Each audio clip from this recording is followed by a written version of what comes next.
Right now, they don't need their masks because we're on the telephone. It's time for the Berkshire Edge on air. The BerkshireEdge.com is the website. You'll find them 24 hours a day, 7 days a week. Here they are, maskless on the phone. No. We've got masks on. We're the Lone Rangers. I'll tell you that. We've got masks. I tell you, we've got masks here because the National Guard provided us with masks. So. Oh, aren't you lucky? Yeah, are you broadcasting wearing masks? No, but we have them here. If occasionally, like when our engineer comes in, he wears it, something like that. But no, there's only right now 4 people allowed inside this building, and we know where all 4 are, and they all 4 believe in wearing their masks outside and doing everything right. So inside the building, we're mask free. But the minute you go outside, the masks go on. Right. We are the same. Yeah, the masked Avengers we are. Now I have but to. I'll tell you, if you drive around, I see many people not wearing masks. Oh, it is a problem. The thing that I love though is when I see people, and this is going to be terrible, but people driving in their cars and they have their masks on in the car. I know. And nobody else is in the car. I see that too. I feel like yelling at them. Take it off. You're in your car. Anyways. But they may be. I understood it. They may be going from one place to another, and it's easier to leave it on. But, pull it down, because if you wear glasses. Pull it down. Yeah. If you wear glasses and you're in your car and you breathe and all of a sudden your glasses fog up. Yes, that's right. Big problem. But anyways, we'll get away from that. And also, when I wear my sunglasses and my mask, the mask gets in the way of my glasses. Luckily, I don't need them except for sunglasses.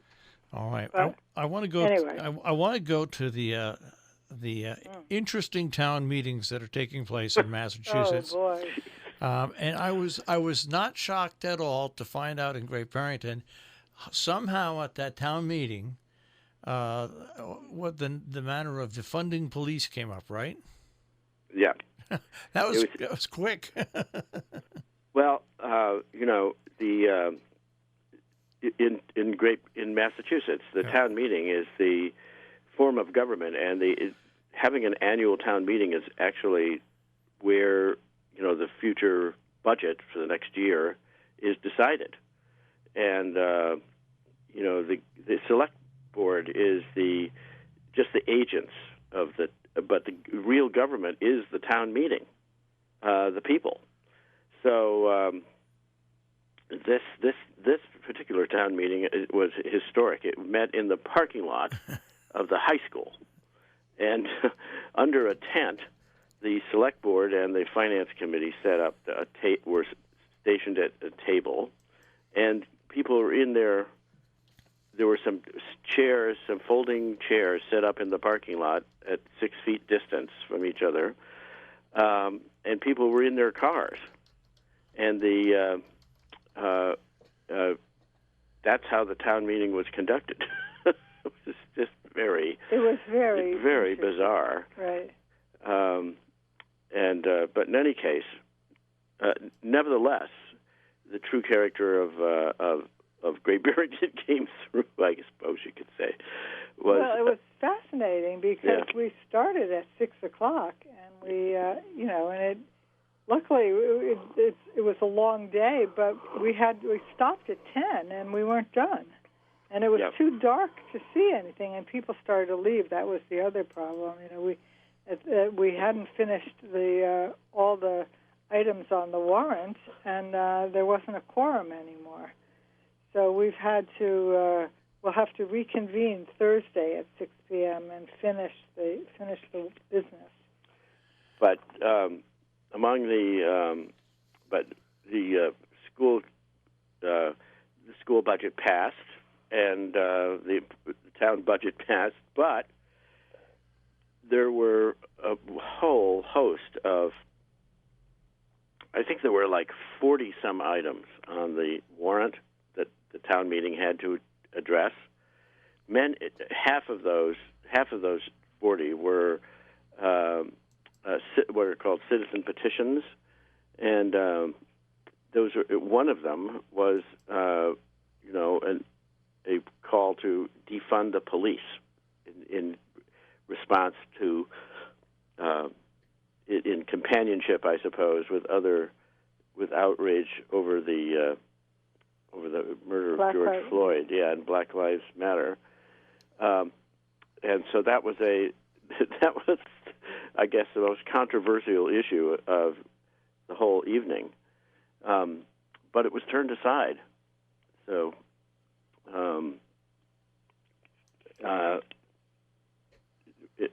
with an impassioned plea from the police chief. But if you go to our site, you can see some pictures of and videos of the debate, and it got to be a kind of town meeting under the stars. It was kind of like being at a drive-in movie, Yeah, It was really strange. Well, but it's the season of strange between isn't it? Yes. Between Zoom and now, like I said, we have at the Amenia Drive-In a Broadway review, which was going to open up on Broadway, is now going to be in the back of pickup trucks on July 4th in Sharon. The Sharon Playhouse is going to have a drive-in with an outdoor stage, drive-in theater reviews. Mm-hmm. Where are they doing that?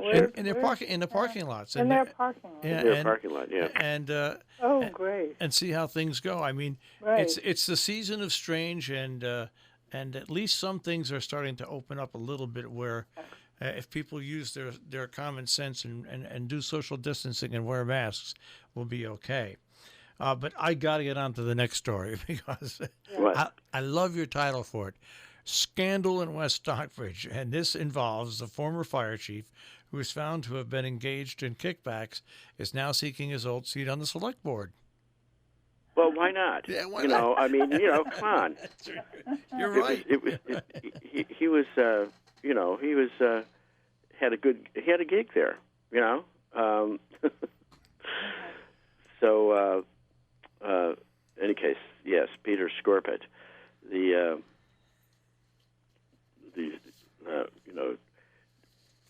chief he was fined by the state ethics panel, for mismanaging funds, and he was both fire chief and a member of the select board, and he was forced out. But now he's seeking once again to run for the select board. I find this shameless, but we're in an era where people say, "Oh, I did something wrong," but no, I didn't. They just deny it. I think led by our tweeter in chief is in the same category as this guy Peter Scorpet. Let's see. He has support in West Stockbridge. Let's see if he wins. When he was reprimanded by the select board earlier this year, his entire team of volunteer fire people stood up for him. So we'll see if he can win. Well, but it is shocking if he does, really. Well, yeah. The old adage is you never count your chickens before they're hatched, and anything can happen. Anything can especially in this weird season that we're in, where most people don't even know what day it is because they've been so tied up or weekend. I know. I just did an interview about an event coming up this weekend, and I said, now remember, June 26th, 27th, 28th is this weekend. you can tend to lose track of days. Well, it is odd that the time is really out of joint, as they say. It's amazing. No, we often say, if we didn't have, we have certain articles that come into us on certain days of the week, and that's how I am able to know what day it is. Otherwise, how do you know what day it is? Yeah, it really is a strange time. Right. Well, we're going to go on to more COVID-related material, and that is the cultures in the Berkshire abbreviated seasons. You've got director and actor Jim Frangione surveying theaters and theater artists. Right. We do.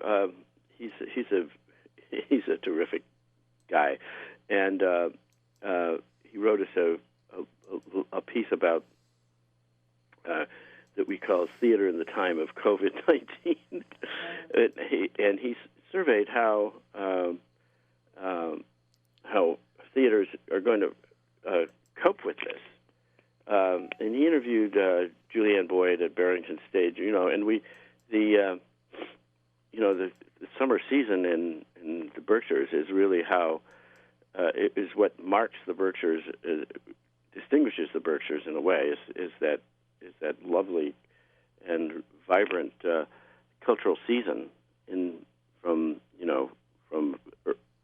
late spring to fall, and so in many, of course, with the virus, many of this whole season has been upended. But some theater operations are going to go forward in an abbreviated season. So that's good news. But I worry about how these organizations are going to survive beyond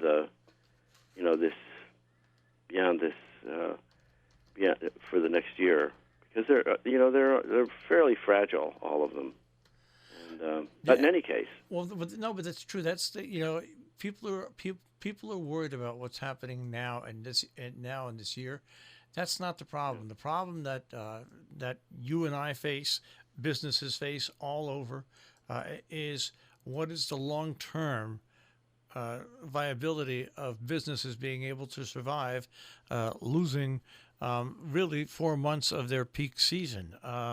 That's a question to be answered. Their entire peak. Yeah. Their entire season. Yeah. That's a question. Their peak season. It's really their entire season. That's the question to be answered, and that question won't be fully answered until we get into winter and out of winter and see who can survive and still serve our community as a small business, and as a nonprofit entity trying to produce the productions and the quality of productions that they produce in our area. I think that's another thing that we tend to overlook.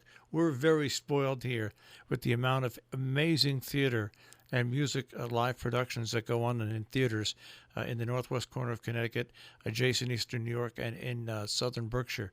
We are so lucky. The quality is just unbelievable. It's world class. It really is. It is. And I was just looking, thinking about Shakespeare and Company, and Alan Burrows, the artistic director, has had to cancel the whole season, which is really, or the summer season anyways. Yeah. And it's really a shame, But I'm wondering too. At some point, we should do. I wonder how many actors and directors we've lost. Actually. Oh, it is probably astoundingly bad. And that's why when I spoke to the America Sweethearts, they're coming up on July 4th, and they were, and I also did an interview with the producer of the show that's coming to Armenia. They're just chomping at the bit to get any type of activity like this, anything. Even though these people coming up from New York for the one in Armenia have to do it in the back of 5 different pickup trucks because they have to be socially. There's a lot that has to go in to do these things. Performers want to perform. Yeah, they do. It's and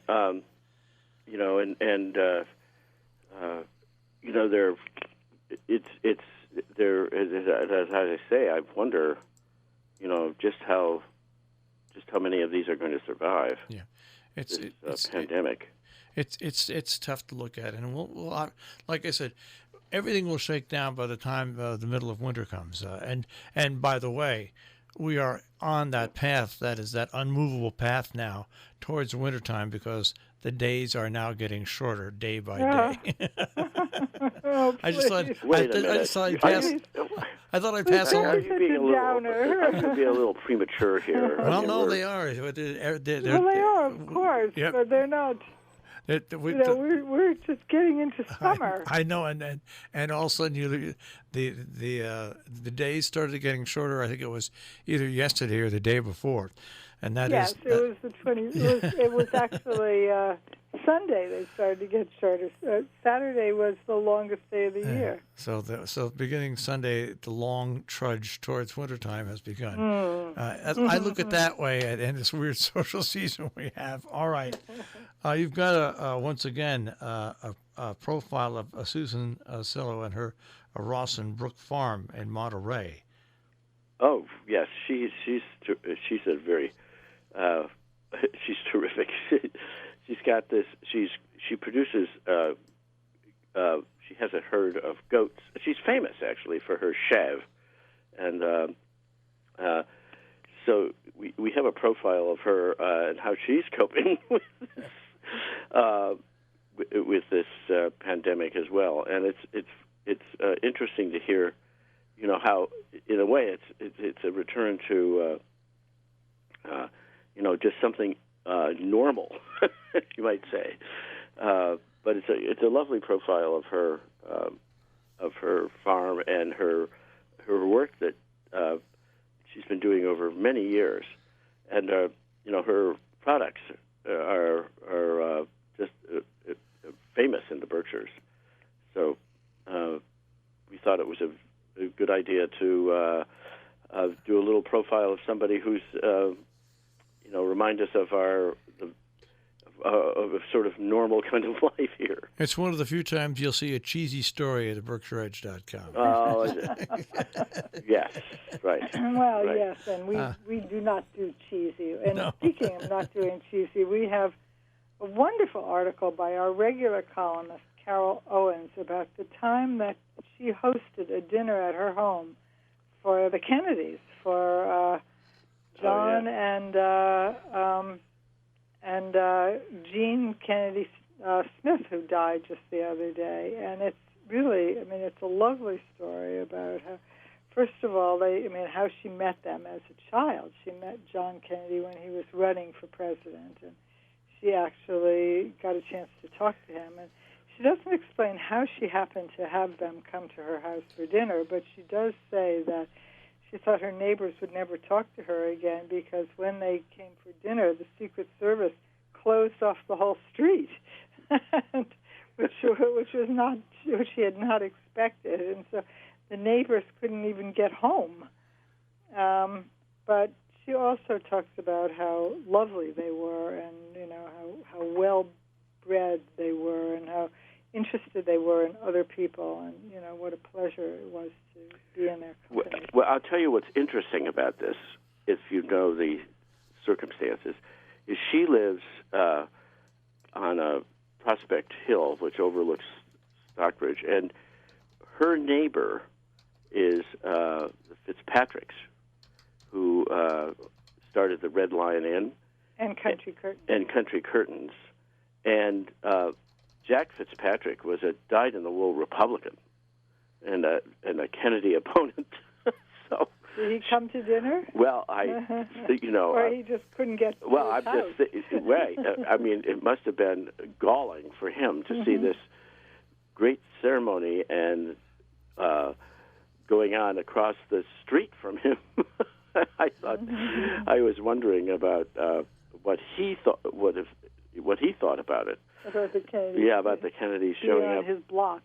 on his block and in his town. It's interesting. For all of that matter. It's interesting that you mentioned that because she's passed away now. But we did some interviews with Nancy Tuckerman, who lived in our area, and she was the White House social secretary for Jackie Kennedy. Stories, the incredible stories that she told of being in that administration and handling the press and dealing with the death of Jack Kennedy. That's the kind of thing we talk about where people don't understand what type of area we live in, and the people who come here and reside and end up retiring here. We have just an amazing array of people that have background stories that are just unbelievable. Oh, we do. The stuff movies are made of, really. Listen, I want to say one other thing about the Kennedys had this, as everyone knows, I suppose, is that, wherever they went as a family, I mean, people were just enthralled to be in their presence. And I remember at Amherst, when I was at Amherst College, Jack Kennedy came to give a speech to open the Robert Frost Library, and he came to dinner at the president's house, and I hear that the staff, the Irish staff, as it turns out, at the president's house were just over the top with excitement about that. Yeah. And he was very great. You know, he had a real. Apparently, he really went into the kitchen and talked to everybody. Yeah, well, and they had a real common touch. Yeah, great communicators do Yeah. exactly that. They communicate whether it's in private or whether it's in a political situation. I want to go to the final story because we only have about 2.5 minutes left. And I don't want to leave any off this time. Your columnist Carol Owens has an account of she once. Oh, I wouldn't know what's right. We did that. David Edwards. David Edwards. Right. And he's not writing music about Tanglewood, though. No. Well, No. you can't. Yeah. Yes, this is an odd story. It's about poisonous snakes. And copperheads. Copperheads. Right. And coming upon them and finding them in the Berkshires.